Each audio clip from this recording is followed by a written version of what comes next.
ವಾಗರ್ಥಾವಿವ ಸಂಪ್ರಕ್ತೌ ವಾಗರ್ಥಃ ಪ್ರತಿಪತ್ತಯೇ ಜಗತಃ ಪಿತರೌ ವಂದೇ ಪಾರ್ವತೀ ಪರಮೇಶ್ವರೌ. ಅಜ್ಞಾನತಿಮಿರಾಂಧಸ್ಯ ಜ್ಞಾನಾಂಜನಶಲಾಕಯಾ ಚಕ್ಷುರುನ್ಮೀಲಿತಂ ಯೇನ ತಸ್ಮೈ ಶ್ರೀ ಗುರವೇ ನಮಃ. ಶ್ರೀ ಗುರುಭ್ಯೋ ನಮಃ. ಹರಿ ಓಂ. ಉದಯವಾಹಿನಿಯ ಸಮಸ್ತ ವೀಕ್ಷಕರಿಗೆ ಹೊಸ ಬೆಳಕು ಕಾರ್ಯಕ್ರಮಕ್ಕೆ ಆದರದ ಸ್ವಾಗತ. ಈ ಹಿಂದಿನ ಸಂಚಿಕೆಯಲ್ಲಿ ಹಾಗೂ ಈವರೆಗೆ ನಾವು ಜಯ ವಿಜಯರ ವೃತ್ತಾಂತದ ಬಗ್ಗೆ ತಿಳಿತಾ ಇದ್ವಿ. ಹಾಗೇನೆ ಸತ್ಯಯುಗದಲ್ಲಿ ಅವರು ಯಾವ ಒಂದು ಜನ್ಮವನ್ನು ಪಡೆದಿದ್ರು, ಅವರ ಅಂತ್ಯ ಹೇಗಾಯಿತು, ಈ ವಿಚಾರವಾಗಿ ನಾವು ಈಗಾಗಲೇ ತಿಳಿದಿದ್ದೀವಿ. ಹಾಗೂ ಇನ್ನೂ ಅವರಿಗೆ 2 ಜನ್ಮಗಳು ಬಾಕಿ ಇವೆ. ಅದನ್ನು ಅವರು ತ್ರೇತಾಯುಗದಲ್ಲಿ ಹಾಗೂ ದ್ವಾಪರ ಯುಗದಲ್ಲಿ ಪಡೆಯಲಿದ್ದಾರೆ. ಹಾಗೇನೆ ಈ ಜನ್ಮ ತ್ರೇತಾಯುಗದಲ್ಲಿ ಆದಂತಹ ಒಂದು ಜನ್ಮದ ಬಗ್ಗೆ ನಾನು ಇವಾಗ ನಿಮ್ಗೆ ಹೇಳ್ತಾ ಇದ್ದೀನಿ. ಜಯ ವಿಜಯರ ಒಂದು ಶಾಪದ ಪ್ರಕಾರ ಅವರು 3 ಜನ್ಮಗಳಲ್ಲಿ ವಿಷ್ಣುವಿನ ಶತ್ರುಗಳಾಗಿ ಹುಟ್ಟಬೇಕು ಅಂತ ಆಗಿತ್ತು. ಆ ಪ್ರಕಾರವಾಗಿ ಈಗಾಗಲೇ ಅವರು ಸತ್ಯಯುಗದಲ್ಲಿ ಹಿರಣ್ಯಾಕ್ಷ ಮತ್ತು ಹಿರಣ್ಯಕಶಿಪವಾಗಿ ಹುಟ್ಟಿ ಆ ಮಹಾವಿಷ್ಣುವಿನಿಂದ ಹತರಾಗಿದ್ದಾರೆ. ಹಾಗೆ ಈಗ ಅವರ ಎರಡನೇ ಜನ್ಮ ಆಗಿರೋದು ತ್ರೇತಾಯುಗದಲ್ಲಿ ಆಯಿತು. ಈ ತ್ರೇತಾಯುಗ ಅಂತಂದ್ರೆ ಅದ್ರ ಬಗ್ಗೆ ನಾವು ಸ್ವಲ್ಪ ಅದು ತಿಳಿಬೇಕು. ಯಾಕೆ ಅಂತಂದ್ರೆ ತ್ರೇತಾಯುಗದಲ್ಲಿ ಧರ್ಮಕ್ಕೆ ಮುಕ್ಕಾಲು ಭಾಗ ಧರ್ಮವನ್ನು ಹೊಂದಿರುವಂತಹ ಒಂದು ಭಾಗ ಅದು, ಅಂದ್ರೆ ಆ ಒಂದು ಯುಗ. ಹಾಗೇನೆ ಧರ್ಮಕ್ಕೆ ಜಾಸ್ತಿ ಬೆಲೆಯನ್ನು ಕೊಟ್ಟಿದ್ರು ಆ ಕಾಲದಲ್ಲಿ. ಆದ್ರಿಂದಾಗಿ ನಾವು ತ್ರೇತಾಯುಗದ ಒಂದು ಆಯುಷ್ಯ ಅಥವಾ ತ್ರೇತಾಯುಗದ ಪ್ರಮಾಣ ಹೇಗಿದೆ ಅಂತಂದ್ರೆ 12 ಲಕ್ಷ ವರ್ಷಗಳು ಹಾಗೂ 96,000 ವರ್ಷಗಳನ್ನು ಹೊಂದಿತ್ತು. ಅಂದ್ರೆ 12,96,000 ವರ್ಷಗಳ ಒಂದು ಕಾಲವೇ ಈ ತ್ರೇತಾಯುಗ. ಇಂತಹ ಈ ತ್ರೇತಾಯುಗದ ಅಂತಿಮ ಚರಣದಲ್ಲಿ ಅಂದ್ರೆ ಅಂತಿಮ ಪಾದದಲ್ಲಿ ಈ ಜಯ ವಿಜಯರ ಒಂದು ಪುನರ್ಜನ್ಮ ಆಗುತ್ತೆ. ಅವರು ಪುನರ್ಜನ್ಮ ಆಗೋದು ಕೂಡ ಅವರಲ್ಲಿ ಮತ್ತೊಂದು ವಿಶೇಷತೆ ಏನಿದೆ ಅಂತಂದ್ರೆ, ಅವರು ಯಾವಾಗ ಜನ್ಮವನ್ನು ಪಡೆದ್ರೋ ಅವರು ಪ್ರತಿ ಬಾರಿಯೂ ಕೂಡ ಮಹಾನ್ ಋಷಿಗಳ ಒಂದು ಪರಿವಾರದಲ್ಲಿಯೇ ಹುಟ್ಟುತ್ತಾ ಬಂದಿದ್ರು. ಹಾಗೇನೆ ಈ ಬಾರಿ ಜಯ ವಿಜಯರ ಒಂದು ಜನ್ಮ ಪುಲಸ್ತ್ಯನ ಒಂದು ಪರಿವಾರದಲ್ಲಾಯ್ತು. ಪುಲಸ್ತ್ಯನ ಮಗ ವಿಸಸ್ರವ ಅಂತ ಬರ್ತಾನೆ. ಅವನ ಒಂದು ಮನೆಯಲ್ಲಿ ಈ ರಾವಣ ಮತ್ತು ಕುಂಭಕರ್ಣನ ರೂಪದಲ್ಲಿ ಜಯ ವಿಜಯರು ಹುಟ್ಟುತ್ತಾರೆ. ಇಲ್ಲಿ ಇನ್ನೊಂದು ವಿಶೇಷತೆ ಏನಿದೆ ಅಂತಂದ್ರೆ, ಋಷಿ ವಿಸಸ್ರವ ಅನ್ನುವಂತಹ ಋಷಿ ಅವನ ಹೆಂಡತಿ ಕೇಕಸಿ ಅಂತ ಹೇಳ್ತಾರೆ. ಆ ಕೇಕಸಿ ಎನ್ನುವಂಥವಳು ಅಸುರರ ಒಂದು ಸಮೂಹದಿಂದ ಬಂದಂಥವಳು, ಅಂದ್ರೆ ಮಯಾಸುರನ ಮಗಳು. ಮಯಾಸುರ ಅಂತಂದ್ರೆ ರಾಕ್ಷಸರಲ್ಲೇ ಅವನು ಶ್ರೇಷ್ಠನಾದಂಥ ಒಬ್ಬ ರಾಜನಾಗಿದ್ದ. ಅವನ ಮಗಳು ಕೇಕಸಿ. ಹಾಗೇನೆ ಅವಳ ಗಂಡನಾದಂಥವನು ಪ್ರಕಾಂಡ ಪಾಂಡಿತ್ಯವನ್ನು ಹೊಂದಂತಹ ಸಪ್ತರ್ಷಿಗಳಲ್ಲೇ ಒಬ್ಬರಾದಂತಹ ಪುಲಸ್ತ್ಯರ ಮಗ. ಹಾಗಾಗಿ ಅಂತಹ ಒಬ್ಬ ಬ್ರಾಹ್ಮಣ ಮತ್ತು ಅಸುರರ ಒಂದು ಸಂಬಂಧದಿಂದ ಹುಟ್ಟಿರುವಂಥವನೇ ಈ ರಾವಣ ಮತ್ತು ಕುಂಭಕರ್ಣ. ಈಗ ನಾವು ಇವರಿಬ್ಬರ ಒಂದು ಕಥೆಯನ್ನೇ ನೋಡ್ತಾ ಇದ್ದೀವಿ. ಈ ರಾವಣ ಮತ್ತು ಕುಂಭಕರ್ಣನ ಹಾಗೆ ಅವನಿಗೆ ಇನ್ನೂ ಮಕ್ಕಳಿದ್ರು. ಅದರಲ್ಲಿ ತುಂಬಾ ಮುಖ್ಯವಾದಂಥವನು ಯಾರು ಅಂತಂದ್ರೆ ಕುಬೇರ. ಇವತ್ತೆಲ್ಲರಿಗೂ ನಮಗೆಲ್ಲ ಪರಿಚಯ ಇದೆ ಕುಬೇರನ ಸ್ಥಾನ ಅಂತಾನೆ ನಾವು ನಿಗದಿಪಡಿಸಿದ್ದೀವಿ ಎಲ್ಲರ ಮನೆಯಲ್ಲೂ ಕೂಡ. ಹಾಗೇನೆ ಆ ಕುಬೇರನ ಒಂದು ಸಹೋದರನಾಗಿ ಈ ರಾವಣ ಇರ್ತಾನೆ. ಈ ರಾವಣ ಮತ್ತು ಕುಂಭಕರ್ಣರ ಸ್ವಭಾವವೇ ಒಂದು ತರ, ವಿಭೀಷಣನ ಸ್ವಭಾವ ಒಂದು ತರ, ಕುಬೇರನ ಸ್ವಭಾವ ಇನ್ನೊಂದು ತರ. ಈ ರೀತಿಯಲ್ಲಿ ಅವ್ರ ಮನೆಯ ಒಂದು ಪರಿಸ್ಥಿತಿ ಇತ್ತು. ಆದ್ರೆ ಈ ರಾವಣ ಮೊದಲಿಂದಲೂ ಅಷ್ಟೇ ತುಂಬಾ ಹಠಮಾರಿ. ರಾವಣ ಏನ್ ಹೇಳ್ತಾನೋ ಅದನ್ನ ಚಾಚೂ ತಪ್ಪದೆ ಪಾಲಿಸುವಂತವನು ಕುಂಭಕರ್ಣ. ಅವರಿಬ್ಬರಲ್ಲಿ ತುಂಬಾ ಅನ್ಯೋನ್ಯತೆ. ಹಾಗೇನೆ ಉಳಿದಂತಹ ಈ ಇಬ್ಬರ ಜೊತೆಯಲ್ಲಿ ಅವ್ರು ಯಾವತ್ತಿಗೂ ಸೇರ್ತಾ ಇರಲಿಲ್ಲ. ಸೇರಿದ್ದಾರೆ ಅಂತಂದ್ರೆ ಅಲ್ಲಿ ಏನೋ ಒಂದು ಜಗಳ ಆಗ್ತಾ ಇತ್ತು ಅಂತ ಒಂದು ಸ್ವಭಾವ ಆ ಮನೆಯಲ್ಲಿತ್ತು. ಹೀಗಿರ್ಬೇಕಾದ್ರೆ ಅವರೆಲ್ಲ ಸೇರ್ಕೊಂಡು ಒಂದು ದಿನ ತಪಸ್ಸನ್ನ ಮಾಡಬೇಕು ಅಂತ ಯೋಚನೆ ಮಾಡ್ತಾರೆ. ಯಾಕೆಂತಂದ್ರೆ ನಾವು ತುಂಬಾ ಸ್ಟ್ರಾಂಗ್ ಆಗಬೇಕು, ಯಾಕೆಂತಂದ್ರೆ ಇಡೀ ಅಸುರರ ಸಾಮ್ರಾಜ್ಯ ನನ್ನ ಕೈ ತಗೊಬೇಕು ಅನ್ನುವಂತಹದ್ದು ರಾವಣನ ಆಸೆ. ಅದೇ ರೀತಿಯಲ್ಲಿ ಕುಂಭಕರ್ಣ ಏನು ಅಂತಂದ್ರೆ, ನಾನು ಯಾವತ್ತಿಗೂ ನನ್ನ ಹಿರಿಯ ಅಣ್ಣನಿಗೆ ನಾನು ಸಪೋರ್ಟ್ ಮಾಡಬೇಕು, ಅವನ ಎಲ್ಲಾ ಕೆಲಸಗಳಲ್ಲೂ ಕೂಡ ನಾನು ಭಾಗಿಯಾಗಬೇಕು ಅನ್ನೋದು ಕುಂಭಕರ್ಣನ ಒಂದು ಬಯಕೆ. ಹೀಗಿರ್ಬೇಕಾದ್ರೆ ಈ ಮಯಾಸುರ ಇದ್ದವನು ಯೋಚಿಸ್ತಾನೆ. ಏನಂತ ಯೋಚಿಸ್ತಾನೆ ಅಂತಂದ್ರೆ, ಈ ರಾವಣನನ್ನ ನಾನು ನನ್ನ ಸಾಮ್ರಾಜ್ಯದ ಉತ್ತರಾಧಿಪತಿ ಮಾಡಬೇಕು, ಇವನು ತುಂಬಾ ಸ್ಟ್ರಾಂಗ್ ಆಗಿ ಬರಬೇಕು ಅಂತ ಹೇಳಿ ಅವನ ಹತ್ರ ಹೇಳ್ತಾನೆ. ನೀನು ಈ ಬ್ರಹ್ಮದೇವನನ್ನ ಕುರಿತು ನೀನೇನಾದ್ರು ತಪಸ್ಸನ್ನ ಆಚರಿಸಿದೀಯಾ ಅಂತಂದ್ರೆ ಅವನು ವಿಶೇಷವಾದಂತ ವರಗಳನ್ನೇ ನೀನು ಕೊಡ್ತಾನೆ ಅಂತ ಹೇಳ್ತಾನೆ. ಸರಿ ಆಯ್ತು, ನಾನು ಖಂಡಿತವಾಗಿಯೂ ಬ್ರಹ್ಮದೇವನನ್ನ ಕುರಿತೇ ನಾನು ತಪಸ್ಸನ್ನ ಮಾಡ್ತೀನಿ ಅಂತ ಹೇಳಿ ಒಪ್ಕೋತಾನೆ. ಅಷ್ಟರಲ್ಲೇನೆ ಈ ಕಡೆ ಏನಾಗಿದೆ ಅಂತಂದ್ರೆ, ಮನೆಯ ಪರಿಸ್ಥಿತಿಯಲ್ಲಿ ತಂದೆ ಋಷಿ ಹಾಗಾಗಿ ಆ ಋಷಿ ಮಗನಿಗೆ ಎಲ್ಲಾ ರೀತಿಯ ವೇದವನ್ನು ಕೂಡ ಅವನು ಹೇಳ್ಕೊಟ್ಟಿದ್ದಾನೆ. ಆ ವೇದಗಳ ಜೊತೆಯಲ್ಲಿ ಧರ್ಮಶಾಸ್ತ್ರವನ್ನು ಕೂಡ ಅಧ್ಯಾಪನ ಮಾಡಿದ್ದಾನೆ. ಆದ್ರಿಂದ ಈ ರಾವಣನ ಒಂದು ಜ್ಞಾನ ಹೇಗಿತ್ತು ಅಂತಂದ್ರೆ, ಅವನು ಎಲ್ಲಾ ವೇದಗಳಲ್ಲೂ ಸಕಲ ವೇದ ಪಾರಂಗತನಾಗಿದ್ದ. ಅದರಲ್ಲೂ ಮುಖ್ಯವಾಗಿ ಸಾಮವೇದ ಅಂತಂದ್ರೆ ಅವನ ಕರತಲಾಮಲಕವಾಗಿತ್ತು. ಸಾಮವೇದದ ಜೊತೆಯಲ್ಲಿ ಧರ್ಮಶಾಸ್ತ್ರವನ್ನ, ಯಾವ ಯಜ್ಞವನ್ನ ಮಾಡಿದ್ರೆ ಏನು ಫಲ ಬರುತ್ತೆ, ಏನು ಫಲವನ್ನ ಉದ್ದೇಶವಾಗಿ ಇಟ್ಕೊಂಡು ಯಾವ ರೀತಿಯ ಯಜ್ಞ ವೇದಿಕೆಯನ್ನು ಸೃಷ್ಟಿ ಮಾಡಬೇಕು, ಈ ತರ ಧರ್ಮಶಾಸ್ತ್ರದ ಬಗ್ಗೆ ಸಂಪೂರ್ಣ ಜ್ಞಾನ ಇತ್ತು. ಅದ್ರ ಜೊತೆಗೆ ಇನ್ನೂ ಮುಖ್ಯವಾಗಿ ನಾವು ತಿಳಿಬೇಕಾಗಿರೋದು, ಅವನೊಬ್ಬ ಮಹಾನ್ ಜ್ಯೋತಿಷಜ್ಞ ಕೂಡ ಆಗಿದ್ದ ರಾವಣ. ಹಾಗಾಗಿನೇ ರಾವಣ ಸಂಹಿತ ಅಂತಾನೆ ಒಂದು ಜ್ಯೋತಿಷ ಗ್ರಂಥವನ್ನು ಬರೆದಿದ್ದಾನೆ. ಇವತ್ತಿಗೂ ಕೂಡ ಪ್ರತಿಯೊಬ್ಬರು ಅದನ್ನು ಗೌರವಿಸ್ತಾರೆ. ಅಂತ ಶ್ರೇಷ್ಠವಾದಂತಹ ಜ್ಯೋತಿಷ ಗ್ರಂಥವನ್ನು ಕೂಡ ಅವನು ಬರೆದಿದ್ದಾನೆ. ಇಂಥ ಎಲ್ಲಾ ವಿದ್ಯೆಗಳನ್ನ ತನ್ನ ತಂದೆಯಿಂದ ಕಲಿತ. ಅಂದ್ರೆ ಈ ವೇದಗಳಿಗೆ ಸಂಬಂಧಪಟ್ಟಂತಹದ್ದು, ಹಾಗೇನೆ ಧರ್ಮಶಾಸ್ತ್ರಕ್ಕೆ ಸಂಬಂಧಪಟ್ಟಂತಹದ್ದು, ನೀತಿಶಾಸ್ತ್ರಕ್ಕೆ ಸಂಬಂಧಪಟ್ಟಂತಹದ್ದು, ಇಂತಹ ಎಲ್ಲಾ ವಿಷಯಗಳನ್ನ ತನ್ನ ತಂದೆಯಿಂದ ಅಭ್ಯಾಸ ಮಾಡಿ ಒಬ್ಬ ರಾಕ್ಷಸರಿಗೆ ಉಚಿತವಾದಂತಹ ಏನೇನು ವಿದ್ಯೆಗಳು ಬೇಕೋ ಅಂತದನ್ನೆಲ್ಲ ತನ್ನ ಅಜ್ಜನಾದಂತಹ ಮಯಾಸುರನಿಂದ, ಹಾಗೇನೆ ಇನ್ನೂ ಹಲವಾರು ಋಷಿಗಳ ಮೂಲಕ ಅವನು ಅಧ್ಯಯನವನ್ನ ಮಾಡ್ತಾನೆ. ಎಲ್ಲಾ ವಿದ್ಯೆಗಳಲ್ಲೂ ಸಕಲ ವಿದ್ಯೆ ಪಾರಂಗತ. ಅದ್ರ ಜೊತೆಗೆ ಇನ್ನೂ ಒಂದು ಮಹಾನ್ ಆಸಕ್ತಿಕರವಾದ ವಿಷಯ ಏನಿತ್ತು ಅಂತಂದ್ರೆ, ವೀಣೆಯನ್ನ ಬಾರಿಸೋದ್ರಲ್ಲಿ ಈ ರಾವಣ ಎತ್ತಿದ ಕೈ.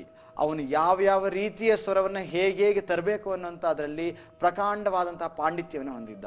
ಅವನು ತನಗೆ ಎಷ್ಟೇ ಖುಷಿಯಾಗ್ಲಿ, ಎಷ್ಟೇ ದುಃಖವಾಗ್ಲಿ, ಆ ದುಃಖ ಸಂತೋಷಗಳನ್ನೆಲ್ಲವನ್ನ ಕೂಡ ವೀಣೆ ಬಾರಿಸುವುದರ ಮೂಲಕ ತೋರಿಸ್ಕೊಡ್ತಾ ಇದ್ದ. ಅದರಲ್ಲಿ ವಿಭಿನ್ನವಾದಂತಹ ಒಂದು ರಾಗವನ್ನು ಹೊರಗೆ ತಂದು ತನ್ನ ಉದ್ವೇಗಗಳನ್ನ, ತನ್ನ ಸಂತೋಷಗಳನ್ನ ಎಲ್ಲವನ್ನ ಕಂಟ್ರೋಲ್ ಮಾಡ್ಕೊಳ್ಳುವಂತ ಒಂದು ವಿದ್ಯೆಯನ್ನು ಕೂಡ ಅವನು ಪಡ್ಕೊಂಡಿದ್ದ. ಇಂತಹ ಮಹಾನ್ ಮೇಧಾವಿಯಾದಂತಹ ಈ ರಾವಣ ಅವನು ತನ್ನ ಕೇವಲ ಶಾಪದಿಂದಾಗಿ ಲೋಕಕ್ಕೆ ಕಂಟಕನಾದ. ಅಕಸ್ಮಾತ್ ಅವನಿಗೇನಾದ್ರು ಶಾಪ ಇರ್ಲಿಲ್ಲ ಆಗಿತ್ತು ಅಂದಿದ್ರೆ, ಅವನೊಬ್ಬ ಸಾಮಾನ್ಯವಾಗಿ ಏನಾದ್ರು ಹುಟ್ಟಿದ್ದ ಅಂದಿದ್ರೆ, ಇಂತಹ ಜ್ಞಾನ ಇದ್ದಿದ್ರೆ ನಾವು ಅವನನ್ನ ಇವತ್ತು ದೇವರ್ಷಿಯಾಗಿ ನಾವು ನೋಡ್ತಾ ಇದ್ವಿ, ಇಲ್ಲ ಬ್ರಹ್ಮರ್ಷಿಯಾಗಿ ನಾವು ನೋಡ್ಬೋದಾಗಿತ್ತು. ಅಂತಹ ಒಬ್ಬ ವ್ಯಕ್ತಿ ರಾವಣ ಆಗಿದ್ದ.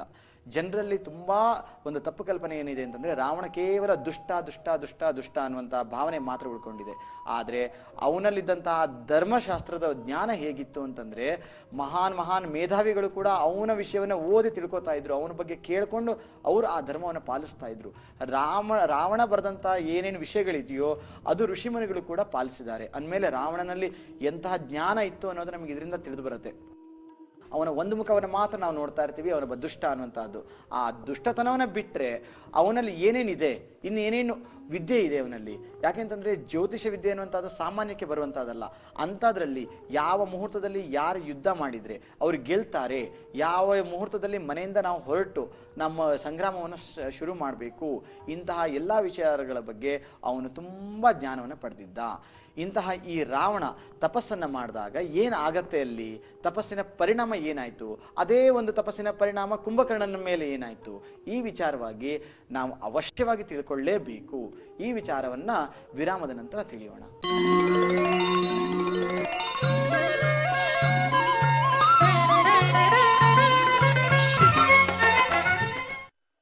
ರಾಜ ರಾಣಿ ಆರ್ಟಿನ್ ಡೈಮಂಡ್, ರಸಿಕರ ರಾಜ ಡಾಕ್ಟರ್ ರಾಜ್ಕುಮಾರ್ ಜಿಂಕೆ ನಡಿಗೆ ಬಾರ್ತಿ ಒಂದು ಆರ್ಟಿನ್ ಒಂದು ಡೈಮಂಡ್ ಸರ್. ಇನ್ನೊಂದ್ಸಲ ಎಲ್ಲ ಸರಿಯಾಗಿ ನೋಡ್ಕೊಂಬಿಡಿ. ಲಗ ಲಗ ಲಗ ಲಗ ಲಗ ಲಗ ಅಂತ ಕುಲುಕ್ಬಿಡಿ ಗೆಡ್ತೀನಿ ನೋಡಿ ಸರ್. ನಂಬಿಕೆ ಇಡಿ ಅಣ್ಣ, ನಂಬಿಕೆನೆ ಜೀವನ ಅಣ್ಣ. ಎಲ್ಲ ಕರೆಕ್ಟ್ ಆಗಿ ಒಂದ್ಸಲ ನೋಡ್ಕೊಂಬಿಡಿ ಸರ್. ನನಗಿದ್ರು ಒಂಥರ comedy back to back, gimmick full ಚಮಕ್ಕು, ನಗುವಿನ ಮೋಡಿ ದಿನವಿಡಿ ನಿಮ್ಮ ಉದಯ ಕಾಮಿಡಿಯಲ್ಲಿ. It's just mind blowing. ಈ ಚಳಿಗಾಲದಲ್ಲಿ ಪೇಸ್ ಆಗಿದೆ ಇನ್ನಷ್ಟು ದೊಡ್ಡದು. ಈಗ ಪೇಸ್ ನಲ್ಲಿ ಪಡೆಯಿರಿ 25 ಗ್ರಾಂ ಎಕ್ಸ್ಟ್ರಾ. ನಿಮ್ಗೆ ಯಾರ ಕೂದಲು ವಿಶೇಷ ಅನ್ಸುತ್ತೆ? My mom's, my sister's. Lara, she has a lot of volume, soft, healthy black hair. ಡಾವ್ಗೆ ಗೊತ್ತು ನಿಮ್ಮ ಕೂದಲಿಂದ ನಿಮ್ಗೆ ಖುಷಿ ಇಲ್ಲ ಅಂತ, ಯಾಕೆಂದ್ರೆ ಅವು ಡ್ಯಾಮೇಜ್ಡ್, ಕಾರಣ ನರಿಶ್ಮೆಂಟ್ ನ ಕೊರತೆ. ನ್ಯೂ ಡಾವ್ 1/4 ಮಾಯಿಶ್ಚರ್ ಮಿಲ್ಕ್ ಮತ್ತು ಕೆರಟಿನ್ ಆಕ್ಟಿವ್ಸ್ ಜೊತೆ ಕೂದಲಿಗೆ ಸೆಲ್ಯುಲರ್ ಲೆವೆಲ್ ತನಕ ಪೋಷಣೆ ನೀಡುತ್ತೆ, ರಿಪೇರ್ ಮಾಡುತ್ತೆ, ಡ್ಯಾಮೇಜ್ ನಿಂದ ಕಾಪಾಡುತ್ತೆ. ಅಂದರೆ ಅಷ್ಟು ಸುಂದರ ಕೂದಲು ಕಂಡವರೆಲ್ಲ ಹೇಳ್ಬೇಕು ನನ್ನದಾಗಬೇಕಿತ್ತು.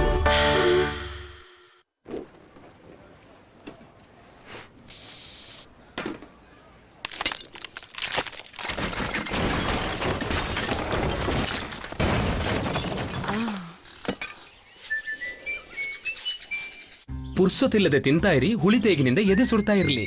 ಆಲೂ ಪೂರಿ ತಿನ್ನೋದೇನ್ ಪಾಪನಾ? Acidity, soda. ಎಕ್ಸ್ಪೆರಿಮೆಂಟ್ ಸಾಕು. ಆಸಿಡಿಟಿ ಅಟ್ಯಾಕ್ ನಿಲ್ಲಿಸದಿದ್ರೆ ಅಪಾಯ ಖಂಡಿತ. ಜೆಲುಸಿಲ್ ಹೊಟ್ಟೆಯನ್ನು ಸುರಕ್ಷಿತವಾಗಿಟ್ಟು ನೀಡುತ್ತದೆ ಲಾಂಗ್ ಲಾಸ್ಟಿಂಗ್ ಕೇರ್ ಮತ್ತು ಫಾಸ್ಟ್ ಆಕ್ಟಿಂಗ್ ರಿಲೀಫ್. ಆಸಿಡಿಟಿಯನ್ನು ಮಾಡುತ್ತೆ ಚಿಲ್. 10 ml ಜೆಲುಸಿಲ್.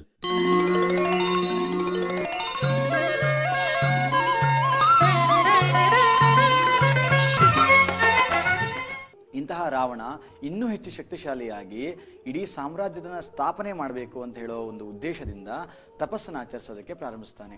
ರಾವಣನು ಆಚರಿಸ್ತಾನೆ, ಅವನ ಜೊತೆಯಲ್ಲಿ ಕುಂಭಕರ್ಣನು ಕೂಡ ಆಚರಿಸ್ತಾನೆ. ಕುಂಭಕರ್ಣನ ವಿಷಯದಲ್ಲಿ ತುಂಬಾ ವಿಪರ್ಯವೇ ಆಗ್ಬಿಡುತ್ತೆ. ಅದನ್ನ ನಾವು ಮುಂದೆ ನೋಡ್ತಾ ಹೋಗೋಣ. ಅವನ ತಪಸ್ಸಿನಲ್ಲಿ ಏನೇನಾಯ್ತು, ಯಾವ ರೀತಿಯಲ್ಲಿ ದೇವತೆಗಳೆಲ್ಲ ಆಟ ಆಡಿದ್ರು ಆ ವಿಷಯದಲ್ಲಿ ಅನ್ನೋದನ್ನ ನಾವು ನಿಧಾನವಾಗಿ ನೋಡೋಣ. ಆದ್ರೆ ಈ ರಾವಣ ತುಂಬಾ ಮಹಾನ್ ಚತುರನಾಗಿದ್ದ. ಅವನೇನ್ ಮಾಡ್ತಾನೆ ಅಂತಂದ್ರೆ ತಪಸ್ಸನ್ನ ಮಾಡ್ತಾನೆ. ತನ್ನ ಮೊದಲನೇ ತಪಸ್ಸಿನಲ್ಲಿ ಏನಾಯ್ತು ಅಂತಂದ್ರೆ ಕುಂಭಕರ್ಣನ ಒಂದು ವಿಷಯದಲ್ಲಿ ಏನೇನಾಗುತ್ತೋ ಅದನ್ನ ಪರಿಹರಿಸೋದಕ್ಕೋಸ್ಕರ ತನ್ನ ವರವನ್ನು ಕೇಳ್ತಾನೆ. ಅವನು ಕುಂಭಕರ್ಣನಿಗೆ ಸಮಸ್ಯೆ ಆಗದೆ ಇರೋ ರೀತಿಯಲ್ಲಿ ವರವನ್ನು ಕೇಳ್ಕೊತಾನೆ. ಆಮೇಲೆ ಅವನು ಅಷ್ಟಕ್ಕೆ ಸಮಾಧಾನವನ್ನು ಪಡ್ಕೊಳ್ಳಲ್ಲ. ತಾನು ಇನ್ನೂ ಹೆಚ್ಚಿನ ಸಾಧನೆ ಮಾಡಬೇಕು ಅಂತೇಳಿ ಅವನು ಮಹಾನ್ ಶಿವಭಕ್ತ ಕೂಡ ಆಗಿದ್ದ. ಕಾರಣ ಏನಂತಂದ್ರೆ ಆ ರಾವಣನ ತಾಯಿಯೂ ಕೂಡ ಅಂತಹದ್ದೇ ಮಹಾನ್ ಶಿವಭಕ್ತೆ. ಅದೇ ರೀತಿಯಲ್ಲಿ ಸಂಸ್ಕಾರ ಮಗನಿಗೂ ಕೂಡ ಬಂದಿತ್ತು. ಮಗ ಕೂಡ ಶಿವನನ್ನ ತುಂಬಾ ಆರಾಧಿಸ್ತಾ ಇದ್ದ, ತನ್ನ ಜೀವಕ್ಕಿಂತ ಜಾಸ್ತಿ ಪೂಜಿಸ್ತಾ ಇದ್ದ. ಅಂದ್ರೆ ತನ್ನ ಜೀವ ಹೋದ್ರೂ ತೊಂದರೆ ಇಲ್ಲ, ಶಿವನನ್ನ ನಾನು ಸಂತೃಪ್ತಿ ಪಡಿಸ್ತೀನಿ ಅನ್ನೋ ಭಾವನೆ ಅವನ ಮನಸ್ಸಿನಲ್ಲಿತ್ತು. ಅಂತಹ ಒಂದು ಭಕ್ತಿಯ ಪರಾಕಾಷ್ಠೆ ಅವನಲ್ಲಿತ್ತು. ಅವನ ಭಕ್ತಿಗೆ ಶಿವನೇ ಒಲ್ದು ಬಿಟ್ಟಿದ್ದ. ಹಾಗಾಗಿ ಒಮ್ಮೆ ಅವನು ಅದೇ ತರನೇ ತಪಸ್ಸನ್ನು ಮಾಡ್ತಾ ಮಾಡ್ತಾ ತುಂಬಾ ಘೋರವಾಗಿ ತಪಸ್ಸನ್ನು ಮಾಡ್ತಾನೆ. ಎಷ್ಟೊತ್ತಾದ್ರೂ ಶಿವ ಬರೋದೇ ಇಲ್ಲ. ಆಗ ಅವನಿಗೆ ಇನ್ನೇನು ನನ್ನ ದೇಹವನ್ನೇ ನಾನು ಅರ್ಪಿಸಿ ನಾನು ಶಿವನನ್ನ ಸಂತೃಪ್ತಿ ಪಡಿಸ್ತೀನಿ ಅಂತ ಹೇಳಿ ತನ್ನ ತಲೆಯನ್ನು ತಾನೇ ಕಡ್ಕೋತಾನೆ. ಮತ್ತೆ ಅವನು ತಲೆ ಬಂದು ಸೇರ್ಕೊಡತ್ತೆ. ಮತ್ತೆ ಅವನು ತಪಸ್ಸನ್ನ ಮಾಡ್ತಾನೆ, ಮತ್ತೆ ಕಡ್ಕೋತಾನೆ. ಇದೇ ರೀತಿ ಪದೇ ಪದೇ ಪದೇ ಅವನು ಶಿವನನ್ನ ತೃಪ್ತಿಪಡಿಸ್ಬೇಕು ಅಂತ ಹೇಳಿ ತನ್ನ ತಲೆಯನ್ನು ಅವನಿಗೆ ಕೊಡ್ತಾ ಕೊಡ್ತಾ ಕೊಡ್ತಾ 10 ಬಾರಿ ಕೊಡ್ತಾನೆ. ಆ ಸಮಯದಲ್ಲಿ ಶಿವ ಪ್ರತ್ಯಕ್ಷ ಆಗ್ತಾನೆ. ಅವನು ನೆಗಾಡ್ತಾ ಹೇಳ್ತಾನೆ, ನಿನ್ನ ಭಕ್ತಿಯನ್ನು ನಾನು ನಿಜವಾಗ್ಲೂ ಮೆಚ್ಚಿಬಿಟ್ಟೆ. ಯಾಕೆ ಅಂತಂದ್ರೆ ಎಲ್ಲ ತಾವು ಬದುಕಬೇಕು, ತಾನು ಸಾಧನೆ ಮಾಡಬೇಕು ಅನ್ನೋ ಕಾರಣಕ್ಕೋಸ್ಕರ ತಪಸ್ಸನ್ನು ಮಾಡ್ತಾರೆ. ನಿನ್ನ ಜೀವವನ್ನು ಅರ್ಪಿಸಿ ನನಗೆ ಖುಷಿ ಪಡಿಸಿದೀಯಾ. ಹಾಗಾಗಿ ನಿನ್ನ ಈ ತಪಸ್ಸಿಗೆ, ನಿನ್ನ ಈ ತ್ಯಾಗಕ್ಕೆ ನಾನು ತುಂಬಾ ಮನಸ್ಸೋತಿದ್ದೀನಿ. ನನಗೆ ಅತ್ಯಂತ ಪ್ರಿಯಕರವಾದಂತಹ ಈ ಖಡ್ಗವನ್ನ ನಾನು ನಿನಗೆ ಕೊಡ್ತಾ ಇದ್ದೀನಿ ಅಂತ ಹೇಳ್ತಾನೆ. ಆ ಶಿವ ಉಪಯೋಗಿಸುವಂತಹ ಖಡ್ಗದ ಹೆಸರು ಚಂದ್ರಹಾಸ ಖಡ್ಗ ಅಂತ ಹೇಳ್ತಾರೆ. ಯಾಕೆ ಅಂತಂದ್ರೆ ದೇವತೆಗಳಲ್ಲಿ ಅವರು ಬಳಸುವಂತಹ ಎಲ್ಲಾ ಒಂದೊಂದು ಆಯುಧಗಳಿಗೂ ಕೂಡ ಒಂದೊಂದು ಹೆಸರನ್ನ ಇಟ್ಟಿದ್ರು. ಹೇಗೆ ಅಂತಂದ್ರೆ ಇವಾಗ ಅರ್ಜುನ ಬಳಸ್ತಾ ಇದ್ದಂತಹ ಧನುಸ್ಸಿನ ಹೆಸರು ಗಾಂಡೀವ ಅಂತ ಹೇಳ್ತಾರೆ. ರಾಮ ಬಳಸ್ತಾ ಇದ್ದಂತಹ ಆ ಧನುಸ್ಸಿನ ಹೆಸರು ಕೋದಂಡ ಅಂತ ಹೇಳ್ತಾರೆ. ಅದೇ ತರನೇ ಈ ಈಶ್ವರನ ಕೈಯಲ್ಲಿದ್ದಂತಹ ಖಡ್ಗಕ್ಕೆ ಚಂದ್ರಹಾಸ ಖಡ್ಗ ಅಂತ ಹೇಳ್ತಾ ಇದ್ರು. ಅದರಲ್ಲಿ ಸಂಪೂರ್ಣ ಶಕ್ತಿ ಇತ್ತು. ಅಂತಹ ಒಂದು ಖಡ್ಗವನ್ನ ರಾವಣನಿಗೆ ಕೊಡ್ತಾನೆ. ಅದನ್ನು ಯಾವ ರೀತಿಯಲ್ಲಿ ಉಪಾದಿಯೋ ಎಂಬಂತೆ ಕೊಡ್ತಾನೆ. ಅವನು ಒಂದು ಉಡುಗೊರೆ ರೂಪದಲ್ಲಿ ಅವನಿಗೆ ಕೊಡ್ತಾನೆ. ಅವನ ತಪಸ್ಸಿನ ತ್ಯಾಗವನ್ನ ಅರಿತು ಇಂತಹ ಒಂದು ತಪಸ್ಸಿನಿಂದಾಗಿ ಖಡ್ಗವನ್ನ ಪ್ರಾಪ್ತಿ ಮಾಡಿಕೊಂಡು ಹಾಗೂ ಜಗತ್ತಿನಲ್ಲಿ ಅತ್ಯಂತ ಶಕ್ತಿಶಾಲಿ ಆಗುವಂತಹ ಒಂದು ವರವನ್ನು ಪಡ್ಕೊಂಡು ಬರ್ತಾನೆ ಮನೆಗೆ. ಹಾಗೇನೆ ಮನೆಗೆ ಬಂದು ಅವನು ನೆಕ್ಸ್ಟ್ ಎಲ್ಲಾ ರಾಜರನ್ನು ಕೂಡ ಸೋಲಿಸಿ ನಾನು ದಿಗ್ವಿಜಯವನ್ನು ಸಾಧಿಸಬೇಕು, ಎಲ್ಲಾ ದೇವತೆಗಳನ್ನ ನವಗ್ರಹಾದಿಗಳನ್ನು ಕೂಡ ನನ್ನ ಅಧೀನದಲ್ಲಿ ಇಟ್ಕೊಬೇಕು ಅಂತ ಅವನು ಅನ್ಕೋತಾನೆ. ಅದಕ್ಕೆ ತಕ್ಕಂತೆ ಅವನು ಇಂದ್ರಾದಿ ದೇವತೆಗಳ ಮೇಲೆ ಯುದ್ಧ ಮಾಡ್ತಾನೆ. ಇಂದ್ರಾದಿ ದೇವತೆಗಳನ್ನೆಲ್ಲವನ್ನೂ ಕೂಡ ಸಾಯಿಸ್ತಾನೆ. ಆ ಸಾಯಿಸುವಂತ ಅವರನ್ನ ಸೋಲಿಸುವಂತ ಸಂದರ್ಭದಲ್ಲಿ ಅವನ ಮಗ ಕೂಡ ಅವನಿಗೆ ತುಂಬಾನೇ ಸಹಾಯ ಮಾಡ್ತಾನೆ. ಅವನ ಮಗ ಮೇಘದೂತ ಅಥವಾ ಅವನನ್ನು ನಾವು ಇಂದ್ರಜಿತ್ ಅಂತ ಕೂಡ ನಾವು ಕರಿತೀವಿ. ಆ ಇಂದ್ರಜಿತ್ ಹೆಸರು ಬಂದಿರೋದೇ ಅದಕ್ಕೋಸ್ಕರ. ಇಂದ್ರನನ್ನ ಅವನು ಗೆಲ್ತಾನೆ. ಹಾಗಾಗಿ ಅವನನ್ನು ನಾವು ಇಂದ್ರಜಿತ್ ಅಂತ ಕರಿತೀವಿ. ಹಾಗಾಗಿ ತನ್ನ ಮಗನನ್ನು ಕೂಡ ಕರ್ಕೊಂಡು ಎಲ್ಲಾ ಕಡೆಗೂ ಯುದ್ಧವನ್ನೆಲ್ಲ ಮಾಡಿ ಅವನು ಬರ್ತಾನೆ. ಹಾಗೇನೆ ಶಿವನಿಂದ ಕೂಡ ಅವನಿಗೆ ಇನ್ನ ಒಂದು ಅನುಗ್ರಹವೂ ಕೂಡ ಆಗಿತ್ತು. ಅದೇನು ಅಂತಂದ್ರೆ ಅವನ ಒಂದು ಪ್ರಾಣವನ್ನ ತನ್ನ ನಾಭಿಯಲ್ಲಿ ಇಟ್ಕೊಂಡಿದ್ದ ಅವನು. ಆ ವಿಷಯ ಯಾರಿಗೂ ಗೊತ್ತಿರಲಿಲ್ಲ. ಅವನ ಜೊತೆಗೆ ತಪಸ್ ಮಾಡ್ತಾ ಇರುವಂತವ್ರನ್ನ ಬಿಟ್ಟು ಬೇರೆ ಯಾರಿಗೂ ಗೊತ್ತಿರಲಿಲ್ಲ. ಅಂತ ಒಂದು ಪ್ರಕಾಂಡವಾದಂತಹ ವರವನ್ನ ಪಡ್ಕೊಂಡಿದ್ದ. ಈವರೆಗೂ ಯಾರು ಕೂಡ ಅಂತ ಒಂದು ವರವನ್ನ ಪಡೆದಿರಲಿಲ್ಲ. ಹಾಗಾಗಿ ಅಂತ ವರವನ್ನೇ ಅವನು ಅಪೇಕ್ಷೆ ಪಟ್ಟು ತಗೊಂಡಿದ್ದ. ಇದರಿಂದ ಏನಾಯ್ತು ಅಂತಂದ್ರೆ ಯಾರು ಕೂಡ ಅವನನ್ನ ಸಾಯಿಸೋದಕ್ಕೆ ಸಾಧ್ಯ ಇಲ್ಲ ಸಾಮಾನ್ಯವಾಗಿ. ಅಂತ ಒಂದು ಸ್ಥಿತಿ ಬಂದೊದಗಿತ್ತು. ಹೀಗಿರ್ಬೇಕಾದ್ರೆ ರಾವಣ ತನ್ನ ರಾಜ್ಯಭಾರವನ್ನು ನಡೆಸ್ತಾ ಇದ್ದ. ಎಲ್ಲಾ ನವಗ್ರಹ ದೇವತೆಗಳು ಕೂಡ ಅವನ ಅಧೀನರಾಗಿದ್ದಾರೆ. ಅವರು ಯಾರ ದೃಷ್ಟಿಯೂ ಅವನ ಮೇಲೆ ಬೀಳದೇ ಇರೋ ರೀತಿಯಲ್ಲಿ ಅವರನ್ನೆಲ್ಲರನ್ನು ಕೂಡ ಬಂಧನ ಮಾಡಿಟ್ಟುಬಿಟ್ಟಿದ್ದ. ಹಾಗೇನೆ ಎಲ್ಲಾ ದೇವತೆಗಳು ಕೂಡ ಅವನ ಅಧೀನರಾಗಿದ್ದಾರೆ. ಈ ರೀತಿಯಲ್ಲಿ ಸುಖ ಸಂತೋಷವಾಗಿ ರಾಜ್ಯಭಾರವನ್ನು ರಾವಣ ಮಾಡ್ತಾ ಇದ್ದ. ಅಂತ ಕಾಲದಲ್ಲಿ ಈ ನಾರದರು ಬರ್ತಾರೆ. ನಾರದರು ಬಂದು ಅವನಿಗೆ ಹೇಳ್ತಾರೆ, ನೋಡು ರಾವಣ, ನೀನು ಎಲ್ಲರನ್ನ ಗೆದ್ದಿದೀಯಾ, ಎಲ್ಲಾ ಕಡೆಗೂ ನೀನು ವಿಜಯವನ್ನ ಸಂಪಾದನೆ ಮಾಡಿದೀಯಾ. ಹಾಗಿದ್ರೂ ಕೂಡ ಒಂದು ಕಡೆ ನಿನ್ನಲ್ಲಿ ಕೊರತೆ ಇದೆ ಅಂತ ಹೇಳ್ತಾರೆ. ರಾವಣನಿಗೆ ಆಶ್ಚರ್ಯ ಆಗತ್ತೆ. ಯಾಕೆ ಅಂತಂದ್ರೆ ಅವನು ಎಲ್ಲರನ್ನೂ ಗೆದ್ದುಬಿಟ್ಟಿದ್ದಾನೆ. ಎಲ್ಲರೂ ರಾವಣ ಅಂತ ಹೆಸರು ಕೇಳ್ಬಿಟ್ರೆ ಗಡ ಗಡ ಗಡ ಗಡ ನಡುಗ್ತಾರೆ. ಆ ರೀತಿ ಸ್ಥಿತಿ ಬಂದೋದಗಿದೆ. ಈಗೆಲ್ಲ ಏನೇ ತಪ್ಪು ಮಾಡಿದ್ರು ಕೂಡ ಬುದ್ಧಿ ಕಲಿಸುವಂಥವ್ರು ಯಾರು ಅಂತಂದ್ರೆ ನವಗ್ರಹ ದೇವತೆಗಳು ಕಲಿಸ್ತಾರೆ. ಅಂದ್ರೆ ಅವ್ರವ್ರು ಯಾವ್ಯಾವ ರೀತಿ ತಪ್ಪುಗಳನ್ನ ಮಾಡ್ತಾರೋ ಆ ತಪ್ಪುಗಳಿಗೆ ಅನುಗುಣವಾದಂತ ಫಲವನ್ನು ಅವ್ರು ಕೊಡ್ತಾ ಇರ್ತಾರೆ. ಆದ್ರೆ ನಾನು ಮಾಡುವಂತ ಯಾವ ತಪ್ಪಿಗೂ ಯಾವ ಗ್ರಹವೂ ನನಗೆ ಬಾಧಿಸಬಾರ್ದು ಅನ್ನೋ ಕಾರಣಕ್ಕೆ ನವಗ್ರಹಗಳನ್ನು ಕೂಡ ಅವನು ಒಂದ್ ಕಡೆಗೆ ಸೇರಿಸಿಟ್ಕೊಂಡಿದ್ದಾನೆ. ಹೀಗಿರ್ಬೇಕಾದ್ರೆ ನಾನು ಏನು ಗೆಲ್ಲಿಲ್ಲ, ಯಾರನ್ನು ಗೆಲ್ಲಿಲ್ಲ ನಾನಿನ್ನು, ನನ್ನಿಂದ ವಂಚಿತರಾದಂಥವ್ರು ಯಾರು, ಆ ಗೆಲುವಿನಿಂದ ವಂಚಿತರಾದಂಥವ್ರು ಯಾರು ಅಂತ ಕೇಳ್ತಾನೆ. ಆಗ ನಾರದರು ಹೇಳ್ತಾರೆ, ಬೇರೆ ಯಾರೂ ಅಲ್ಲ, ಭಾರತ ಖಂಡದಲ್ಲಿರುವಂತಹ ಒಬ್ಬ ವಾಲಿ ಸುಗ್ರೀವ ಅಂತ ಸಹೋದರರಿದ್ದಾರೆ. ಅದರಲ್ಲಿ ನೀನು ವಾಲಿಯನ್ನ ನೀನು ಗೆಲ್ಲಿಲ್ಲ. ಅವನು ಅಲ್ಲಿಯ ರಾಜ, ಅವನು ಕಿಷ್ಕಿಂಧೆಯ ರಾಜ, ಅವನನ್ನ ನೀನು ಗೆಲ್ಲಿಲ್ಲ. ಅದನ್ನ ಕೇಳ್ಕೊಂಡು ರಾವಣನಿಗೆ ಅನ್ಸುತ್ತೆ, ಸರಿ ಅದು ಒಂದೇ ತಾನೇ, ಅವನು ವಾಲಿ ಬಗ್ಗೆ ನೀನು ಸ್ವಲ್ಪ ನನಗೆ ವರ್ಣನೆ ಮಾಡು, ಏನು ಅವನು ಹೇಳು ಅಂತ ಹೇಳ್ತಾನೆ. ಅವನು ಬೇರೆ ಯಾರು ಅಲ್ಲ, ಅವನು ಒಬ್ಬ ವಾನರ ಸಮೂಹದ ರಾಜ, ಅವನೊಬ್ಬ ವಾನರ, ಆದ್ರೆ ವಾನರರಲ್ಲೇ ಶ್ರೇಷ್ಠ ವಾನರ, ತುಂಬಾ ಶಕ್ತಿಶಾಲಿ ಅವನು ಅಂತ ಹೇಳ್ತಾರೆ. ಅದನ್ನ ಕೇಳ್ಕೊಂಡು, ಅಯ್ಯೋ, ಒಂದು ವಾನರನನ್ನ ಸಾಯಿಸೋದಕ್ಕೆ ಅಥವಾ ಅವನನ್ನ ಸೋಲ್ಸೋದಕ್ಕೆ ನೀನು ನನಗೆ ಹೇಳ್ತಾ ಇದೆಯಲ್ಲ, ಅದು ಯಾವ ದೊಡ್ಡ ಕೆಲಸ, ಯಾವ ಮಹಾ ಕೆಲಸ. ಸರಿ, ನಾನು ನನ್ನ ಸೈನಿಕರನ್ನೆಲ್ಲ ಕರ್ಕೊಂಡು ಹೋಗ್ತೀನಿ, ಒಂದ್ಸಲ ಅವರನ್ನೆಲ್ಲ ಸದೆ ಬಡಿತೀನಿ, ನಾನು ವಾಪಸ್ ಬರ್ತೀನಿ ಅಂತ ಹೇಳ್ತಾನೆ. ಅವಾಗ ನಾರದ ಮತ್ತೆ ನೆಗಾಡೋಕೆ ಸ್ಟಾರ್ಟ್ ಮಾಡ್ತಾನೆ. ಅಯ್ಯ ರಾವಣ, ನೀನ್ ಯಾಕೆ ನಿನ್ನ ಸೈನ್ಯವನ್ನ ತಗೊಂಡು ಹೋಗ್ತೀಯಾ? ಅದರಲ್ಲೂ ಒಂದು ವಾನರವನ್ನ ಸಾಯಿಸೋದಕ್ಕೋಸ್ಕರ ಸೈನ್ಯದ ಅವಶ್ಯಕತೆ ಏನಿದೆ? ಪ್ರಪಂಚ ನಿನ್ನ ಬಗ್ಗೆ ಏನು ಮಾತಾಡ್ಕೊಳ್ಳುತ್ತೆ ಮುಂದೆ? ಯಾಕೆ ಅಂತಂದ್ರೆ ಒಂದು ಚಿಕ್ಕ ವಾನರವನ್ನ ಸಾಯಿಸೋದಕ್ಕೆ ಇವನು ಇಡೀ ಸಮೂಹವನ್ನು ತಗೊಂಡು ಹೋಗಿದ್ದಾನೆ. ಉಗ್ರಲ್ಲಿ ಹೋಗೋದಕ್ಕೆ ಕೊಡ್ಲಿ ತಗೊಂಡ್ರು ಅಂತ ಹೇಳ್ತಾರಲ್ಲ, ಆ ರೀತಿ ಮಾಡ್ತಾ ಇದೆಯಲ್ಲ ನೀನು ಅಂತ ಕೇಳ್ತಾನೆ. ರಾವಣನಿಗೋದು ಹೌದು ಅನ್ಸುತ್ತೆ, ನಾನು ಒಬ್ನೇ ಸಾಕು, ನಾನು ಒಬ್ನೇ ಹೋಗಿ ಅವನನ್ನು ಸಾಯಿಸಿ ಬರ್ತೀನಿ ಅಂತ ಹೇಳಿ ತೀರ್ಮಾನ ಮಾಡಿಕೊಂಡು ಹೊರಡ್ತಾನೆ. ಅವನು ಪ್ರತಿ ಬಾರಿಯೂ ಕೂಡ ಹೊರಟಿದ್ದಾನೆ ಅಂತಂದ್ರೆ ವಿಜಯಿಯಾಗಿಯೇ ಅವನು ವಾಪಸ್ ಬರೋದು, ಅದು ಅವನ ಒಂದು ರೂಢಿ. ಅದು ಹಾಗೇನೆ ಅವನು ತಾನು ವಿಜಯವಾಗೇ ಬರ್ತೀನಿ ಅಂತ ಹೇಳುವಂತ ಒಂದು ಅತಿಯಾದ ಆತ್ಮವಿಶ್ವಾಸದಿಂದ ಲಂಕೆಯಿಂದ ಹೊರಡ್ತಾನೆ. ಸೀದಾ ಬರ್ತಾ ಇರ್ಬೇಕಾದ್ರೆ ಸೀದಾ ಆ ವಾಲಿಯ ಒಂದು ಪ್ರದೇಶಕ್ಕೆ ಬರ್ತಾನೆ. ಅವನು ಸಮುದ್ರ ತೀರದಲ್ಲಿ ನಿಂತ್ಕೊಂಡು ಅವನು ಸಂಧ್ಯಾ ವಂದನೆಯನ್ನು ಮಾಡ್ತಾ ಇರ್ತಾನೆ. ಯಾಕೆಂತಂದ್ರೆ ಅದೊಂದು ಭಾಗ, ಧರ್ಮದ ಒಂದು ಭಾಗ. ಬೆಳಗಿನ ಸಂಧ್ಯಾ ಕಾಲದಲ್ಲಿ ಹಾಗೂ ಸಾಯಂಕಾಲದ ಸಂಧ್ಯಾ ಕಾಲದಲ್ಲಿ ಹಾಗೂ ಮಧ್ಯಾಹ್ನದ ಒಂದು ಸಂಧ್ಯಾ ಕಾಲದಲ್ಲಿ, ಈ ಮೂರೂ ಸಮಯದಲ್ಲೂ ಕೂಡ ಸಂಧ್ಯಾ ವಂದನೆಯನ್ನು ಮಾಡಬೇಕು ಅನ್ನೋದು ಒಂದು ರೂಢಿ. ಅದಕ್ಕೆ ತಕ್ಕಂತೆ ಅವನು ಸಂಧ್ಯಾ ವಂದನೆಯನ್ನು ಮಾಡ್ತಾ ಅರ್ಘ್ಯ ಪ್ರದಾನವನ್ನ ಮಾಡ್ತಾ ಇದ್ದಾನೆ ವಾಲಿ. ಆ ಸಂದರ್ಭದಲ್ಲಿ ವಾಲಿಯನ್ನು ನೋಡ್ತಾ ಇದ್ದಾಗೇನೆ ಈ ರಾವಣನ ಎಲ್ಲಾ ವಿಶ್ವಾಸಗಳು, ಅವನಲ್ಲಿ ಏನೇನು ತುಂಬಿಕೊಂಡಿತ್ತು ಒಳಗಡೆ ಗರ್ವ, ಅದೆಲ್ಲವೂ ಕೂಡ ಇಳಿದೋಯ್ತು. ಅವನು ಇವಾಗ ಹೆದರ್ಲಿಕ್ಕೆ ಸ್ಟಾರ್ಟ್ ಮಾಡ್ದ. ಅವನಿಗೆ ತುಂಬಾ ಹೆದರಿಕೆ ಆಗ್ತಾ ಇದೆ, ಮೈಯೆಲ್ಲ ಬೆವರ್ತಾ ಇದೆ ರಾವಣನಿಗೆ. ಯಾಕೆ ಅಂತಂದ್ರೆ ಆ ವಾಲಿಯ ಒಂದು ದೇಹ ದಾಢ್ಯತೆನೇ ಆ ಥರ ಇತ್ತು. ಯಾರೇ ನೋಡಿದ್ರು ಕೂಡ ಹೆದರೋಗ್ಬಿಡ್ತಾರೆ. ಅಂತಹ ಒಂದು ದೈಹಿಕವಾದಂತಹ ಒಂದು ಸಾಮರ್ಥ್ಯವನ್ನ ಹಾಗೂ ಅಂತಹ ಬುದ್ಧಿವಂತಿಕೆಯನ್ನ ವಾಲಿ ಹೊಂದಿದ್ದ. ಅವನನ್ನು ನೋಡಿ ಇವನನ್ನ ನಾನು ಯುದ್ಧ ಮಾಡಿ ಸೋಲ್ಸೋದಕ್ಕೆ ಸಾಧ್ಯ ಇಲ್ಲ, ಇವನು ಯುದ್ಧಕ್ಕೆ ಬರೋದ್ರೊಳಗೇನೆ ನಾನು ಇವನನ್ನ ಏನಾದ್ರು ಮಾಡ್ಬಿಡ್ಬೇಕು, ಇವನನ್ನ ಇಲ್ಲದೆ ಇದ್ದಾಗ ಮಾಡ್ಬೇಕು ಅಂತ ಯೋಚನೆ ಮಾಡ್ತಾನೆ. ಹೇಗೂ ಈಗ ಅರ್ಘ್ಯ ಪ್ರದಾನ ಮಾಡ್ತಾ ಇದ್ದಾನೆ, ನಾನು ಹೋಗಿ ಇವನನ್ನ ಹಿಂದಿನಿಂದಾಗ್ಲಿ ಹೇಗಾದ್ರೂ ಮಾಡಿ ಆಕ್ರಮಣ ಮಾಡಿ ಇವನನ್ನ ಸಾಯಿಸ್ಬೇಕು ಅಂತ ಯೋಚನೆ ಮಾಡ್ತಾನೆ. ಈ ರೀತಿ ಯೋಚನೆ ಮಾಡಿದಾಗ ರಾವಣನ ಕತೆ ಏನಾಗತ್ತೆ ಅನ್ನೋದನ್ನ ನಾವು ಈ ಮುಂದಿನ ಭಾಗದಲ್ಲಿ ನೋಡೋಣ.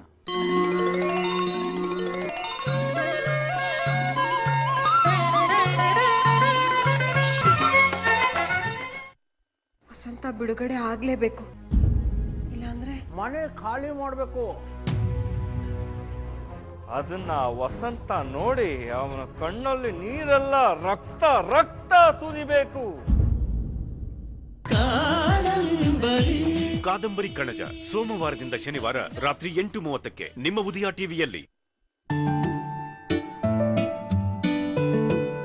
ಈ ಚಳಿಗಾಲದಲ್ಲಿ ಪೇಸ್ ಆಗಿದೆ ಇನ್ನಷ್ಟು ದೊಡ್ಡದು. ಈಗ ಪೇಸ್ ನಲ್ಲಿ ಪಡೆಯಿರಿ 25 ಗ್ರಾಂ ಎಕ್ಸ್ಟ್ರಾ. ಮಗಳೇ, ನಿನ್ನ 10 ಕೈಗಳ ಪೌಡರ್ ಎಲ್ಲ ಕಲೆನ ತೆಗ್ದ್ಬಿಡ್ತು. ಆದ್ರೆ ದುಬಾರಿ ಇರ್ಬೇಕಲ್ಲ? ಇಲ್ಲ ಅಮ್ಮ, ಕೇವಲ 25 ರೂಪಾಯಿಗೆ. ಸರ್ಫ್ ಎಕ್ಸೆಲ್ ಈಸಿ ವಾಶ್ 25 ರೂಪಾಯಿ. ಚಳಿಗಾಲಕ್ಕಾಗಿ ಹೊಸ Boro plus moisturising lotion.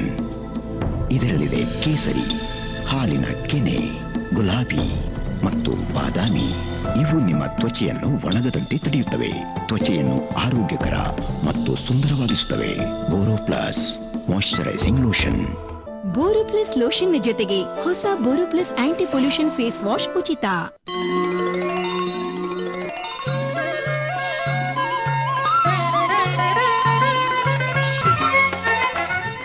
Ravana ಈಗ ವಾಲಿಯನ್ನ ಹೇಗಾದ್ರೂ ಮಾಡಿ ಸದೆ ಬಡಿಬೇಕು ಅಂತ ಯೋಚನೆ ಮಾಡ್ದ. ಎದರಿಂದ ಹೋಗಂತೂ ಗೆಲ್ಲೋದಕ್ಕೆ ಸಾಧ್ಯ ಇಲ್ಲ. ಹಾಗಾಗಿ ಇದು ಒಳ್ಳೆ ಸಂದರ್ಭ, ಒಳ್ಳೆ ಸಮಯ ಇದು ವಾಲಿಯ ಮೇಲೆ ನಾನು ಆಕ್ರಮಣ ಮಾಡೋದಕ್ಕೆ ಅಂತ ಹೇಳಿ ಹಿಂದಿನಿಂದ ಹೋಗಿ ಅವನನ್ನ ಆಕ್ರಮಣ ಮಾಡಬೇಕು ಅಂತ ಯೋಚನೆ ಮಾಡ್ತಾ ಇದ್ದಾಗೇನೆ ಆ ವಾಲಿಯ ಬಾಲ ಈ ರಾವಣನನ್ನ ಸುತ್ತಾಕೊಂಡ್ಬಿಡುತ್ತೆ. ಸುತ್ತಾಕೊಂಡು ಬಿಗಿಯಾಗಿ, ಎಷ್ಟು ಬಿಗಿಯಾಗಿ ಹಿಡ್ಕೊಂಡ್ಬಿಟ್ಟಿದೆ ಅಂತಂದ್ರೆ ರಾವಣ ಅಲ್ಗಾಡೋದಕ್ಕೂ ಕೂಡ ಆಗ್ತಾ ಇಲ್ಲ. ಅಂತಹ ಒಂದು ರೀತಿಯಲ್ಲಿ ರಾವಣ ಈಗ ಸಿಕ್ಕಾಕೊಂಡ್ಬಿಟ್ಟಿದ್ದಾನೆ. ಹಾಗೇನೆ ಈ ವಾಲಿ ಇನ್ನೊಂದು ಪದ್ಧತಿ ಏನಿತ್ತು ಅಂತಂದ್ರೆ ಅವನು ಭೂಮಿಯ ಪ್ರದಕ್ಷಿಣೆಯನ್ನ ಮಾಡ್ತಾ ಇದ್ದ ಅವನು ಸಂಧ್ಯಾ ವಂದನೆಯನ್ನ ಮಾಡ್ಬೇಕಾದ್ರೆ. ಹಾಗೇನೆ ಅದೇ ರೀತಿಯಲ್ಲಿ ಅದೇ ರಾವಣನನ್ನ ಹಿಂದ್ಗಡೆ ಕಟ್ಕೊಂಡೇ ಭೂಮಿಯನ್ನ ಸುತ್ತಾಕ್ತಾನೆ. ರಾವಣನೂ ಅವನ ಜೊತೆಗೆ ಹಿಂದಿಂದಾನೆ ಸುತ್ತಾಕ್ತಾ ಇದ್ದಾನೆ. ರಾವಣನಿಗೆ ಇದು ತುಂಬಾ ನುಂಗಲಾರದ ತುತ್ತಾಗ್ಬಿಟ್ಟಿದೆ. ನಾನು ಬದುಕಿದ್ರೆ ಸಾಕು ಬಡಜೀವ ಅನ್ನೋ ರೀತಿಯಲ್ಲಿ ಈಗ ಅವನ ಮನಸ್ಥಿತಿ ಇದೆ ಒಂದು. ಆದ್ರೂ ಅವನು ಹೇಗೇಗೋ ಮಾಡ್ಕೊಂಡು ತಪ್ಪಿಸ್ಕೊಳಕ್ ಟ್ರೈ ಮಾಡ್ದ. ಏನ್ ಮಾಡ್ತಾನೆ, ಏನ್ ಮಾಡಿದ್ರು ಅವನ ಹತ್ರ ಆಗ್ತಾನೆ ಇಲ್ಲ. ಆಗ ಅವನು ವಾಲಿ ಬಂದು ಇಳಿತಿದ್ದಾಗೆ ಅವನನ್ನ ಕ್ಷಮೆ ಕೋರೋದಕ್ಕೆ ಪ್ರಾರಂಭಿಸ್ತಾನೆ. ವಾಲಿ ಹೇಳ್ತಾನೆ, ನೋಡು ನೀನ್ ಎಂತ ದೊಡ್ಡ ರಾಕ್ಷಸ, ದೊಡ್ಡ ರಾಜ ನೀನು, ಅಂತವನು ಈ ತರ ಹಿಂದಿನಿಂದ ಬಂದು ನೀನ್ ಯುದ್ಧ ಮಾಡ್ತಾ ಇದೆಯಲ್ಲ, ಇದು ಎಷ್ಟರ ಮಟ್ಟಿಗೆ ಸರಿ ಅಂತ ಹೇಳಿ ನೀನ್ ಅಂತ ಧರ್ಮಶಾಸ್ತ್ರವನ್ನೇ ಓದಿದೀಯಾ, ಎಲ್ಲವನ್ನ ತಿಳ್ಕೊಂಡಂತ ನೀನೇ ಹೀಗೆ ಮಾಡ್ತಾ ಇದೆಯಲ್ಲ, ಯುದ್ಧ ಮಾಡ್ತೀಯಾ, ಬಾ ನೀನೀಗ ಎದುರಿಗೆ ಬಂದು ಯುದ್ಧ ಮಾಡು ಅಂತ ಅವನಿಗೆ ಹೇಳ್ತಾನೆ. ಅವನು ಸಾಮರ್ಥ್ಯವನ್ನ ನೋಡಿದ್ದಕ್ಕೋಸ್ಕರ ಈ ರಾವಣನ ಹತ್ರ ಯುದ್ಧ ಮಾಡೋದಕ್ಕೆ ಆಗಲ್ಲ ಅಂತ ಗೊತ್ತಾಗತ್ತೆ. ಆದ್ರೂ ಅವರಲ್ಲಿ ಒಂದು ಚಿಕ್ಕದಾದಂತ ಯುದ್ಧ ನಡೆಯುತ್ತೆ. ರಾವಣ ಇನ್ನೇನು ಸತ್ತೇ ಹೋಗ್ತಾನೆ ಅನ್ನುವಂಥ ಸ್ಥಿತಿಯಲ್ಲಿ ಅವನ ಹತ್ರ ಕ್ಷಮೆಯನ್ನು ಕೂಡ ಕೇಳ್ತಾನೆ. ಯಾಕೆ ಆತರ ಆಗೋದಕ್ಕೆ ಕಾರಣ ಏನು ಅಂತಂದ್ರೆ ಆ ವಾಲಿ ಮಹಾನ್ ವೀರ. ಕಾರಣ ಏನು ಅಂತಂದ್ರೆ ಅವನಿಗೆ ಒಂದು ವರ ಇತ್ತು. ಆ ವರ ಹೇಗೆ ಅಂತಂದ್ರೆ ಯಾರೇ ಅವನ ಜೊತೆ ಯುದ್ಧಕ್ಕೆ ಬಂದ್ರು ಕೂಡ ಅವರ ಅರ್ಧ ಶಕ್ತಿ ಇವನಿಗೆ ಬಂದು ಬಿಡತ್ತೆ. ತಕ್ಷಣ ಇವನಿಗೆ ಬಂದು ಬಿಡತ್ತೆ. ರಾವಣ ಯುದ್ಧ ಮಾಡ್ತಾ ಇದ್ದಾನೆ, ರಾವಣನ ಅರ್ಧ ಶಕ್ತಿ ವಾಲಿಗೆ ಬಂತು. ಅದೇ ತರನೇ ಯಾರೇ ವಾಲಿ ಜೊತೆ ಯುದ್ಧ ಮಾಡಿದ್ರು ಅವನ ವಿರುದ್ಧ ಯಾರು ಯುದ್ಧ ಮಾಡ್ತಾರೋ ಅವರು ತಮ್ಮ ಅರ್ಧ ಶಕ್ತಿನ ಕಳ್ಕೊಂಡ್ಬಿಡ್ತಾರೆ. ಈಗ ವಾಲಿ ಕಡೆ ಹೇಗಿರುತ್ತೆ ಅಂತಂದ್ರೆ ಎದುರಿಗೆ ಯುದ್ಧ ಮಾಡ್ತಾ ಇದ್ದಂಥವರ ಅರ್ಧ ಶಕ್ತಿಯೂ ಇರುತ್ತೆ, ಜೊತೆಗೆ ವಾಲಿಯ ಒಂದು ಸ್ವಂತ ಶಕ್ತಿಯೂ ಕೂಡ ಇರುತ್ತೆ. ಅಂದ್ಮೇಲೆ ಏನಾಯ್ತು ಅಂತಂದ್ರೆ ಎದುರಿಗೆ ಯಾರೇ ಬಂದ್ರು ಕೂಡ ಅವ್ರಿಗಿಂತ ಇವನು ಯಾವಾಗ್ಲೂ ಸ್ಟ್ರಾಂಗ್ ಆಗಿರ್ತಾ ಇದ್ದ, ಯಾವಾಗ್ಲೂ ಬಲಶಾಲಿಯಾಗಿ ಇರ್ತಾ ಇದ್ದ. ಈ ಎಲ್ಲ ಕಾರಣದಿಂದಾಗಿ ವಾಲಿ ಯಾರ ಜೊತೆಗೆ ಯುದ್ಧ ಮಾಡಿದ್ರು ಗೆಲ್ತಾ ಇದ್ದ. ಹಾಗೇನೆ ಇಲ್ಲಿ ರಾವಣನ ವಿಷಯದಲ್ಲೂ ಅಷ್ಟೇ ಆಯ್ತು. ಆದ್ರಿಂದ ರಾವಣ ಅವನ ಜೊತೆಗೆ ಕಾಂಪ್ರಮೈಸ್ ಮಾಡ್ಕೋಬೇಕಾಗಿ ಬಂತು. ಅವನು ತನ್ನ ಕ್ಷಮೆಯನ್ನು ಕೂಡ ಕೇಳ್ತಾನೆ, ಅಲ್ಲಿಂದ ಹೊರಟು ಹೋಗೋದಾಗಿ ಹೇಳ್ತಾನೆ. ತಾನು ಹೊರಟೋಗ್ತೀನಿ ಅಂತ ಹೇಳಿ ಸುಮ್ಮನೆ ವಾಪಸ್ ಹೋಗ್ತಾನೆ. ಆದ್ರೆ ಅವನು ಈ ವಿಚಾರ ಯಾರಿಗೂ ಗೊತ್ತಾಗದೆ ಇರ್ಲಿ ಅಂತ ಮನಸ್ಸಿನಲ್ಲಿ ಮಾಡ್ಕೊಂಡು ಹೋಗ್ತಾನೆ. ಆದ್ರೆ ಅದು ನಿಧಾನವಾಗಿ ಎಲ್ಲ ಒಬ್ಬರಿಂದ ಒಬ್ಬರಿಗೆ ಹರಡ್ತಾ ಬರುತ್ತೆ. ರಾವಣ ಅಲ್ಲಿ ಒಂದು ಕಡೆ ಗೆದ್ದಿಲ್ಲ ಅನ್ನೋಂಥ ಒಂದು ಕಪ್ಪು ಚುಕ್ಕೆ ರಾವಣನ ಒಂದು ಇತಿಹಾಸದಲ್ಲಿ ಬಂದು ಬಿಡುತ್ತೆ. ಈ ರೀತಿಯಲ್ಲಿ ರಾವಣನ ಒಂದು ಮುಖಭಂಗವಾಗತ್ತೆ, ಅವನ ಗರ್ವಭಂಗ ಆಗತ್ತೆ. ಇಷ್ಟಾದ್ರೂ ರಾವಣ ತನ್ನ ಗರ್ವವನ್ನ, ತನ್ನ ದುರಹಂಕಾರವನ್ನ ಬಿಡೋದಕ್ಕೆ ಹೋಗಲ್ಲ. ಅವನೇನ್ ಮಾಡ್ತಾನೆ ಅಂತಂದ್ರೆ ನಾನು ಇನ್ನೂ ಶಕ್ತಿಶಾಲಿ ಆಗ್ಬೇಕು ಅಂತ ಅವನಲ್ಲಿ ಯೋಚನೆಗಳು ಬರ್ತಾ ಇರುತ್ತೆ. ಹಾಗೇನೆ ಬರ್ತಾ ಇರ್ಬೇಕಾದ್ರೆ ಅವನು ತನ್ನ ತಾಯಿಯ ಒಂದು ಪೂಜಾ ವಿಧಾನಗಳನ್ನೆಲ್ಲ ನೋಡ್ತಾ ಇರ್ತಾನೆ. ಅವನಿಗೆ ತಾಯಿ ಬಗ್ಗೆ ಅಪಾರ ಗೌರವ. ಅವಳು ಯಾವಾಗ ಅವಳು ಈ ಶಿವನ ಲಿಂಗವನ್ನ ಮಾಡ್ಕೊಂಡು ಪೂಜೆನ ಮಾಡ್ತಾ ಇದ್ಲು. ಸಮುದ್ರ ತೀರದಲ್ಲಿ ಶಿವನ ಲಿಂಗವನ್ನ ಅವಳು ಪೂಜೆ ಮಾಡ್ತಾ ಇರ್ತಿದ್ಲು. ಶಿವನ ಲಿಂಗವನ್ನ ಆ ಮರಳಿನಿಂದ ಮಾಡ್ಕೊಂಡು ಅಲೆ ಬರೋದು, ಅದನ್ನೆಲ್ಲ ತೊಡ್ಕೊಂಡು ಹೋಗೋದು, ಮತ್ತದೇ ತರನೇ ಮಾಡೋದು, ಮತ್ತದೇ ತರನೇ ಆಗೋದು. ಅವಳು ಪೂಜೆಗೆ ಯಾವಾಗ್ಲೂ ವಿಘ್ನವೇ ಆಗ್ತಾ ಇರ್ತಾ ಇತ್ತು. ಅದನ್ನ ನೋಡ್ಕೊಂಡು ರಾವಣನಿಗೆ ಅನ್ಸುತ್ತೆ, ಅಯ್ಯೋ ನನ್ನ ತಾಯಿಗೆ ನಾನು ಇಷ್ಟು ಬೇರೆ ಎಲ್ಲಾ ಕೆಲಸಗಳನ್ನ ಮಾಡ್ತಾ ಇದ್ದೀನಿ, ನಾನು ಪ್ರಪಂಚವನ್ನೇ ಗೆಲ್ತಾ ಇದ್ದೀನಿ, ನನ್ನ ತಾಯಿಗೆ ಒಂದು ಪೂಜೆಗೆ ನಾನು ಸಹಾಯ ಮಾಡಕ್ ಆಗ್ತಾ ಇಲ್ವಲ್ಲ, ನಾನು ಎಂತ ಮಗ ನಾನು ಅಂತ ಅವನ ಮನಸ್ಸಲ್ಲಿ ಬರುತ್ತೆ. ನೋಡಿ, ಅಂತ ರಾಕ್ಷಸ ಆದ್ರೂ ಕೂಡ ಅವನಲ್ಲಿ ಮಗನ ಒಂದು ಕರ್ತವ್ಯ ಹೇಗೆ ಅನ್ನೋದು ಅವನಲ್ಲಿ ಜಾಗೃತವಾಗಿತ್ತು. ನಾವು ನೋಡ್ತೀವಿ ಬಹಳಷ್ಟು ಮಕ್ಕಳೆಲ್ಲ ಅಂತ ಭಾವನೆ ಇರಲ್ಲ. ತಂದೆ ತಾಯಿಗಳ ಬಗ್ಗೆ ಏನ್ ಗೌರವ ಕೊಡಬೇಕು, ತಂದೆ ತಾಯಿಗಳನ್ನ ನಾವು ಹೇಗೆ ನೋಡ್ಕೊಬೇಕು ಅನ್ನುವಂಥ ಭಾವನೆ ಇವತ್ತಿನ ಕಾಲದಲ್ಲಿ ತುಂಬಾ ಕಡಿಮೆ ಆಗ್ಬಿಟ್ಟಿದೆ. ಆದ್ರಿಂದ ಏನಾಗ್ಬಿಟ್ಟಿದೆ ಅಂತಂದ್ರೆ ಅನಾಥಾಶ್ರಮಗಳ ಜೊತೆಯಲ್ಲಿ ವೃದ್ಧಾಶ್ರಮಗಳು ಕೂಡ ಜಾಸ್ತಿ ಬೆಳೀತಾ ಇದೆ ಇವತ್ತಿನ ಕಾಲದಲ್ಲಿ. ಆದ್ರೆ ರಾವಣ ಅಂತ ದುಷ್ಟ ಆದ್ರೂ ಕೂಡ ತನ್ನ ತಾಯಿಗೆ ತಾನು ಹೇಗೆ ನೆರವಾಗಬೇಕು, ಅವಳಿಗೆ ನಾನು ಏನೇನ್ ರೀತಿಯಲ್ಲಿ ಸಹಾಯ ಮಾಡಬೇಕು ಅಂತ ಆಗ್ಲೇ ಯೋಚನೆ ಮಾಡಿದ್ದ. ಇದು ನಡೆದಿದ್ದು ಯಾವಾಗ? ಈಗ 12 ಲಕ್ಷ ವರ್ಷಗಳ ಹಿಂದೆ, ಅಂದ್ರೆ ತ್ರೇತಾಯುಗದಲ್ಲಿ ನಡೆದಿದ್ದು. ಆಗ್ಲೂ ಮನಸ್ಥಿತಿ ಅವನದ್ದು ಅದೇ ತರನೇ ಇತ್ತು. ಹಾಗಾಗಿ ಅವನೇನ್ ಮಾಡ್ತಾನೆ ಅಂತಂದ್ರೆ ಯಾವತ್ತಿಗೂ ಅಳಿಸೋಗದೆ ಇರೋಂಥ ಒಂದು ಲಿಂಗವನ್ನ ನನ್ನ ತಾಯಿಗೆ ತಂದು ಕೊಡಬೇಕು ಅಂತ ಯೋಚನೆ ಮಾಡ್ತಾನೆ. ಇದೇ ಸಂದರ್ಭದಲ್ಲಿ ಅವನಿಗೆ ಗೊತ್ತಾಗತ್ತೆ ಇನ್ನೊಂದೇನು ಅಂತಂದ್ರೆ ಆತ್ಮಲಿಂಗ ಏನಾದ್ರೂ ನಮ್ಮ ಲಂಕಾ ಪ್ರದೇಶಕ್ಕೆ ಬಂತು ಅಂತಂದ್ರೆ ಅದು ಯಾವತ್ತಿಗೂ ನಾಶವಾಗೋದಲ್ಲ, ಅದ್ರ ಜೊತೆಗೇನೆ ನಮ್ಮ ಲಂಕಾ ದೇಶ ಅನ್ನುವಂಥದ್ದು ಯಾವತ್ತಿಗೂ ವಿಜಯಿಯಾಗಿರುತ್ತೆ. ನಮ್ಮ ಲಂಕಾವನ್ನ ಯಾರು ಗೆಲ್ಲೋದಕ್ಕೆ ಆಗಲ್ಲ, ನನ್ನ ಬಿಟ್ರೆ ಬೇರೆ ಯಾರಿಗೂ ಆಗಲ್ಲ ಅನ್ನುವಂಥ ಒಂದು ವಿಷಯವೂ ಕೂಡ ಅವನಿಗೆ ಗೊತ್ತಾಗುತ್ತೆ. ಈಗ ಅವನಲ್ಲಿ ಉಳಿದಿರೋದೇನು ಅಂತಂದ್ರೆ ನಾನು ಹೋಗ್ಬೇಕು, ಆ ಆತ್ಮಲಿಂಗವನ್ನ ಶಿವನಿಂದ ತರಬೇಕು, ಶಿವ ಅದನ್ನ ನನಗೆ ಕೊಡ್ಬೇಕು, ಏನ್ ಮಾಡ್ಬೇಕು ಇದಕ್ಕೆ ಅಂತ ಹೇಳ್ಕೊಂಡು ಅವನು ಸೀದಾ ಕೈಲಾಸ ಪರ್ವತಕ್ಕೆ ಬರ್ತಾನೆ. ಕೈಲಾಸ ಪರ್ವತಕ್ಕೆ ಬಂದಾಗ ಇಲ್ಲಿ ಶಿವ ಪಾರ್ವತಿಯರು ಅವರದ್ದೇ ಆದಂತಹ ಒಂದು ಲೋಕದಲ್ಲಿ ಇರ್ತಾರೆ. ಅಲ್ಲಿ ಕಾಯ್ತಾ ಇರೋದು, ಆ ಒಂದು ಪ್ರದೇಶವನ್ನ ಕಾಯೋದಕ್ಕೋಸ್ಕರ ನಂದಿಯನ್ನು ಅವರು ನೇಮಿಸಿಟ್ಟಿರ್ತಾರೆ. ನಂದಿ ಅಂತಂದ್ರೆ ಶಿವನ ವಾಹನ. ನಂದೀಶ್ವರ ಅಂತ ನಾವು ಹೇಳ್ತೀವಿ. ಈಗಲೂ ಕೂಡ ನಾವೆಲ್ಲಾ ದೇವಸ್ಥಾನಗಳಲ್ಲಿ ಶಿವನ ಎದುರಿಗೆ ನಂದಿಯನ್ನು ಕೂಡ ಸ್ಥಾಪಿಸಿರ್ತಾರೆ. ಕಾರಣ ಏನು ಅಂತಂದ್ರೆ ಶಿವನ ವಾಹನ ಅದು. ಹಾಗೇನೆ ಇಲ್ಲೂ ಕೂಡ ಆ ಕೈಲಾಸದ ದ್ವಾರದಲ್ಲಿ ನಂದಿ ಇರ್ತಾನೆ. ಆ ನಂದಿ ಹೇಳ್ತಾನೆ, ಇಲ್ಲ ಇವಾಗ ಶಿವ ಪಾರ್ವತಿಯರು ಅವರದ್ದೇ ಅವರು ಸರಸ ಸಲ್ಲಾಪಗಳಲ್ಲಿ ಕೂಡಿದ್ದಾರೆ, ನೀನ್ ಯಾವುದೇ ಕಾರಣಕ್ಕೂ ಹೋಗ್ಬೇಡ, ಅವರನ್ನ ಏಕಾಂತದಲ್ಲಿ ಬಿಡು ಅಂತ ಹೇಳ್ತಾರೆ. ಇವನಿಲ್ಲ, ನಾನು ಶಿವನ ಪರಮ ಭಕ್ತ, ನಾನು ಹೋಗ್ಬೇಕು ಅಂತ ಅವನು ಹೇಳ್ತಾನೆ. ಹಾಗೇನೆ ಬರೇ ಅಷ್ಟೇ ಹೇಳಿದಿದ್ರೆ ಆಗ್ತಾ ಇತ್ತು. ಅವನೇನ್ ಮಾಡ್ತಾನೆ ಅಂತಂದ್ರೆ ನಂದಿಯನ್ನು ಕೂಡ ತುಂಬಾ ಹೀಯಾಳಿಸ್ತಾನೆ, ನಂದಿಯನ್ನ ಅಸಹ್ಯಕರವಾದಂತಹ ಶಬ್ದಗಳ ಪ್ರಯೋಗ ಮಾಡ್ತಾನೆ ನಂದಿಯ ಬಗ್ಗೆ. ಈ ಸಂದರ್ಭದಲ್ಲಿ ಅಲ್ಲಿದ್ದ ಶಿವನ ಗಣದವರೆಲ್ಲರೂ ಕೂಡ ಆ ರಾವಣನನ್ನ ಬೈತಾರೆ, ರಾವಣನನ್ನ ದೂಷಿಸ್ತಾರೆ. ಈ ಸಂದರ್ಭದಲ್ಲಿ ಏನಾಗುತ್ತೆ ಅಂತಂದ್ರೆ, ಏನಾದ್ರೂ ಮಾಡಿ ನಾನು ಆ ಪರ್ವತವನ್ನೇ ತಗೊಂಡು ಹೋಗ್ಬಿಡ್ತೀನಿ, ಹಾಗಾದ್ರೆ ನನ್ನ ಶಕ್ತಿ ಏನು ಅಂತ ಹೇಳೋದನ್ನ ಇಲ್ಲಿದ್ದ ಎಲ್ಲಾ ಜನರಿಗೆ ತೋರಿಸ್ತೀನಿ, ನಾನು ಯಾರು ಅನ್ನೋದನ್ನ ಪ್ರೂವ್ ಮಾಡ್ತೀನಿ ಅಂತ ಹೇಳಿ ಆ ಇಡೀ ಪರ್ವತವನ್ನ ತನ್ನ 20 ಕೈಗಳಿಂದ ಎತ್ತೋದಕ್ಕೆ ಪ್ರಾರಂಭಿಸ್ತಾನೆ. ಆ 20 ಕೈಗಳಿಂದ ಎತ್ತೋದಕ್ಕೆ ಅವನು ಹೊರಟಾಗ ಆ ಶಿವ ಇದ್ದವನು ತನ್ನ ಆ ಹೆಬ್ಬೆರಳಿನ ತುದಿಯಿಂದ ಭೂಮಿಯನ್ನು ಒತ್ತುತ್ತಾನೆ. ಕಾರಣ ಏನು ಅಂತಂದ್ರೆ, ಪಾರ್ವತಿಯು ಕೂಡ ಹೆದರಿಕೆ ಆಗುತ್ತೆ, ಏನು ನಮ್ಮ ಈ ಶಿವ ಪರ್ವತವೇ ಅಲ್ಗಾಡ್ತಾ ಇದೆಯಲ್ಲ, ಕೈಲಾಸ ಪರ್ವತವೇ ಅಲ್ಗಾಡ್ತಾ ಇದೆಯಲ್ಲ, ಏನಿದು ಅಂತ ಹೇಳಿ ಅವಳು ಹೆದರಿಕೆ ಆಗುತ್ತೆ. ಅದು ಶಿವನಿಗೆ ಗೊತ್ತಾಗತ್ತೆ ಏನ್ ನಡೀತಾ ಇದೆ ಅಂತ. ಹಾಗಾಗಿ ಅವನು ಆ ರಾವಣನಿಗೆ ಬುದ್ಧಿ ಕಲಿಸ್ಬೇಕು, ಅವನ ದುರಹಂಕಾರವನ್ನ ಮೆಟ್ಟಬೇಕು ಅನ್ನೋ ಕಾರಣಕ್ಕೋಸ್ಕರ ತನ್ನ ಬೆರಳನ್ನ ಸ್ವಲ್ಪ ಮೆಟ್ತಾನೆ. ಅದು ಒಂದಿದ್ದು ಆ ಪರ್ವತವನ್ನು ಎತ್ತಾ ಇರ್ಬೇಕಾದ್ರೆ ಅವನ 20 ಕೈಗಳು ಕೆಳಗಡೆ ಇತ್ತು. ಅದು ಎಲ್ಲದರ ಮೇಲೆ ಆ ಪರ್ವತ ಬಂದು ಕೂತಿದ್ದಕ್ಕೆ ಅವನಿಗೆ ಅಸಾಧ್ಯವಾದಂತಹ ಸಹಿಸ್ಲಿಕ್ಕೆ ಆಗದೆ ಇರುವಂತಹ ನೋವು ಆಗ್ಬಿಡತ್ತೆ. ಆಗ ಅವನು ಸರಿ, ಏನಾದ್ರೂ ಮಾಡಿ ಶಿವನನ್ನ ನಾನು ಇನ್ನೂ ಸಂತೃಪ್ತಿ ಪಡಿಸಬೇಕು ಅಂತ ಹೇಳಿ ತನ್ನ ಆ ಕೈ ದೇಹದಲ್ಲಿರುವಂತಹ ನರಗಳನ್ನ ಬಳಸ್ಕೊಂಡು ವೀಣೆಯ ರೂಪದಲ್ಲಿ ಒಂದು ಶಿವತಾಂಡವ ನೃತ್ಯವನ್ನ ಅವನು ಶಿವತಾಂಡವ ಸ್ತೋತ್ರವನ್ನ ರಚಿಸ್ತಾನೆ, ಹಾಡ್ತಾನೆ. ಆ ಶಿವ ಯಾವಾಗ್ಲೂ ಅಷ್ಟೇ ಸ್ತೋತ್ರಾದಿಗಳಿಗೆ ಅವನು ಯಾರೇ ಅವರು ಹೇಳಿ, ಅವ್ರ ಬಗ್ಗೆ ರಾಕ್ಷಸರಾಗಿರ್ಲಿ, ದೇವತೆಗಳಾಗಿರ್ಲಿ, ಮಾನವರಾಗಿರ್ಲಿ, ಯಾರೇ ಹೇಳಿದ್ರು ಅವ್ರ ಬಗ್ಗೆ ಅವನು ತುಂಬಾ ಕನಿಕರವನ್ನ ತೋರಿಸ್ತಾನೆ. ಹಾಗೇನೆ ರಾವಣನ ಒಂದು ಸ್ತೋತ್ರದಿಂದಾಗಿ ಶಿವನಿಗೆ ತುಂಬಾ ಖುಷಿ ಆಗ್ಬಿಡತ್ತೆ.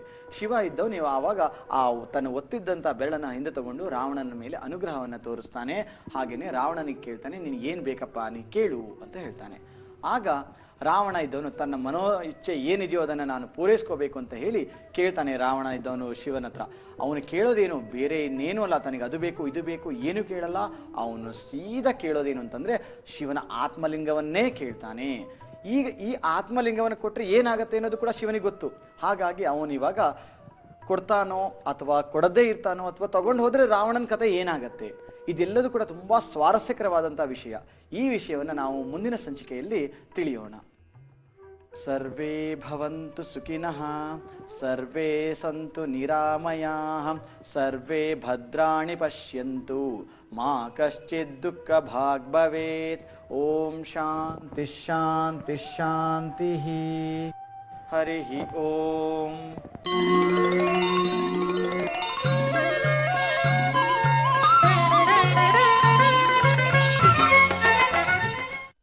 ರಾತ್ರಿ 10 ಗಂಟೆಗೆ. ಅಯ್ಯ, ನಮ್ ಸಾನ ಇಲ್ಲಿ ಬಂದು ಮಲಗಿದ್ದಾಳೆ. ಅಪ್ಪ, ನಾನ್ ನಿಮ್ಗೆ ಅಷ್ಟೊಂದು ಬೇಡವಾದವಳಾಗ್ಬಿಟ್ನಾ?